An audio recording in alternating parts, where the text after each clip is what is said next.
सभी शिक्षक साथियों को नमस्कार। स्वागत है आप सभी का आज के अपने से सेकंड वीडियो में, जिसमें हम APR 2024 को भरने के बारे में बात कर रहे थे। पिछले वाले वीडियो में मैंने आपको बताया था कैसे आपको रिपोर्टिंग ऑफिसर, रिव्यूइंग ऑफिसर और एक्सेप्टिंग ऑफिसर स्वीकार करना, उनको करना है, कहाँ से आपको मिलेंगे, पूरी डिटेल उसे बताई थी। अगर आपने वो वीडियोज़ नहीं देखे हैं तो आप चैनल पर जाइए और उन वीडियोज़ को देखिए। आज APR भरने के बीच में 2 दिन का टाइम लग गया, माफ़ कीजिए, वो काफ़ी कुछ थोड़ा बिजी शेड्यूल होने का टाइम नहीं मिल पाया था। तो आप अब आगे का जो APR किस प्रकार से भरना है उसका ये सेकंड पार्ट है, तो इसमें ज़्यादा लंबा पार्ट नहीं रहेगा, बस छोटी सी प्रोसेस है, उसको आपको फॉलो करना है और उसके तहत आप APR पूरा फिल कर सकते हैं। तो चलिए स्टार्ट करते हैं बिना देरी किए हुए। इससे पहले अगर आप चैनल पर नए हैं तो आप सबसे पहले वीडियो को लाइक कीजिए, अपने साथियों के साथ शेयर कीजिए और इस चैनल को सब्सक्राइब कर लीजिए, ताकि जो भी शिक्षा विभाग से जुड़ी हुई खबर आपके सामने आए तो वो सबसे पहले आपके पास से पहुंच जाए।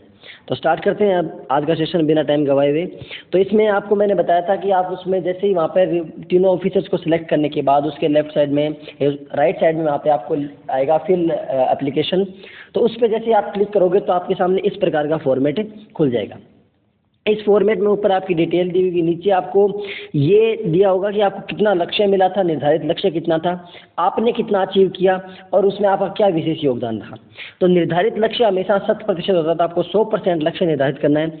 उसके बाद आपने कितना परसेंट उसमें से अचीव किया। मान लीजिए आपको 10 बच्चे जोड़ के उसमें नए करने थे नामांकन में, आपने 8 किए तो मतलब आपका 80% हो गया, 80%। और उसमें आपने क्या योगदान किया, आपने रैली निकाली, क्या निकाली, तो उस प्रकार की सारी प्रोसेस आप फॉलो कर सकते हो। उसके बाद ये सारी इन्हें बना, नामांकन, ठहराव, चाइल्ड ट्रेनिंग, जो ट्रैकिंग एक्टिविटी जो है ना, जन सहभागिता, विद्यालय विकास में योगदान आपने क्या किया, राज्य सरकार की योगदान में आपका किस प्रकार से योगदान रहा, इन सभी के बारे में आपको यहाँ पे पूरा फिल करना है। जब ये पूरा फिल कर दोगे उसके बाद नीचे आएगा सेव एज ड्राफ्ट। इसको जैसे आप सेव करोगे तो अगर नेटवर्क इशू होगा तो थोड़ा टाइम ले लेगा, लेकिन आराम से धीरे धीरे सेट हो जाएगा सब कुछ, है ना। उसके बाद नेक्स्ट आप लोग करोगे तो इसमें आपको यहाँ पे आपका रिजल्ट शो करना है कि आप कौन सी क्लास में, बोर्डी क्लास जो भी पढ़ाते हो, आप 5वीं पढ़ा रहे हो, 8वीं पढ़ा रहे हो, कोई भी बोर्डी क्लास पढ़ा रहे हो, तो उसमें यहाँ पर आप अपनी कक्षा जो सेलेक्ट करोगे, फिर आप क्या सब्जेक्ट पढ़ाते हो वो सब्जेक्ट सेलेक्ट करोगे, टोटल स्टूडेंट कितने थे वो आप सेलेक्ट करोगे, उसमें से उत्तीर्ण कितने हुए वो सेलेक्ट करोगे, और जो उत्तीर्ण हुए उनमें से 60% से ऊपर किस किसने प्राप्त किया वो सब आपको करना है। और उत्तीर्ण परसेंटेज आपका कितना आएगा वो आएगा, और टोटल फिर आपका यहाँ पे लास्ट में सेव का ऑप्शन आ जाएगा। जैसे देखिए यहाँ पे आप सेलेक्ट करोगे, इनको सेलेक्ट करने के बाद लास्ट में यहाँ पे सेव का ऑप्शन आएगा, उसमें से आप सेव कर सकते हो। उसके नीचे लिखे हुए अन्य शैक्षणिक उपलब्धियों का उल्लेख, यदि आपके विद्यालय में किसी प्रकार कोई लेख प्रतियोगिता, शोध पत्र, पत्र वाचन, अध्यापन प्रतियोगिता या अन्य कोई जो स्तरीय पुरस्कार हुआ तो उसका आप अलग से उल्लेख कर सकते हो कि आपके बच्चे ने, मान लो किसी स्कूल के बच्चे ने या आगे कोई इस प्रकार की उपलब्धि हासिल किया, तो उनके बारे में आप अपना विशेष योगदान लिख सकते हो।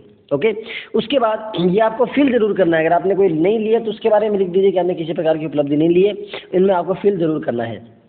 उसके बाद नेक्स्ट आपका एक ऑप्शन और नेक्स्ट वाला कि वर्ष के दौरान प्राप्त प्रशिक्षण, आपके कौन कौन से प्रशिक्षण वहाँ पे आपने लिए हैं, कौन कौन सी ट्रेनिंग्स आपने ली हैं, तो उसमें प्रशिक्षण का प्रकार लिखेंगे, आपने कौन कौन सा लिया है, किस प्रकार का जो भी आपका प्रशिक्षण है उसमें आप लोग नाम लिखना है। याद रखिए इसमें चुनाव प्रशिक्षण आपका नहीं आएगा। अगर किसी बोर्ड एग्जाम में आपको ड्यूटी लगी है उसका प्रशिक्षण आपके पास नहीं आएगा, तो वो वाले प्रशिक्षण इसमें आपको ऐड नहीं करने।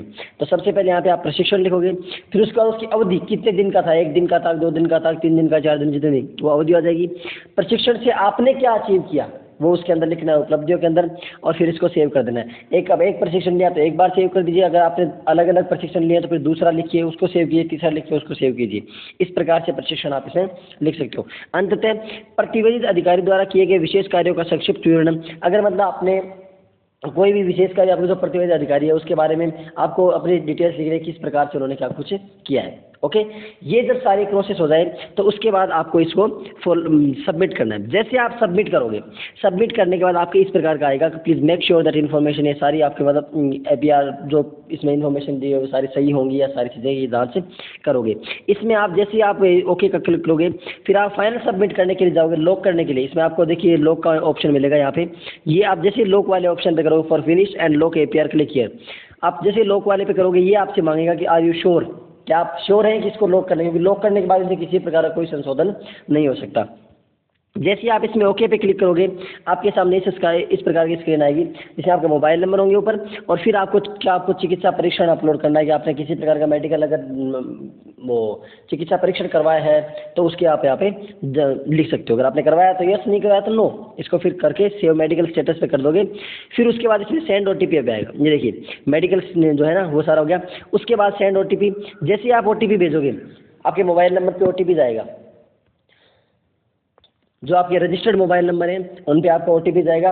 उस OTP को वेरीफाई कीजिए, और वेरीफाई करने के बाद यहाँ पे आपके सामने इस प्रकार ACR application by property officer successfully uploaded, ये आपका सक्सेसफुल हो गया। ओके, उसके बाद लास्ट में आप लोग यहाँ वापस होम स्क्रीन पे आओगे तो यहाँ पे ऑफिसर, और इसको आप डाउनलोड कर सकते हो। डाउनलोड करके अपने पास रख लीजिए, जब भी जरूरत पड़े कोई आपसे मांगे तो उसको आप अपलोड करवा सकते हो। इसमें सारी डिटेल आप इसका प्रिंट निकाल सकते हो, जो आपने भरा है वो सब आपके सामने आ जाएगा।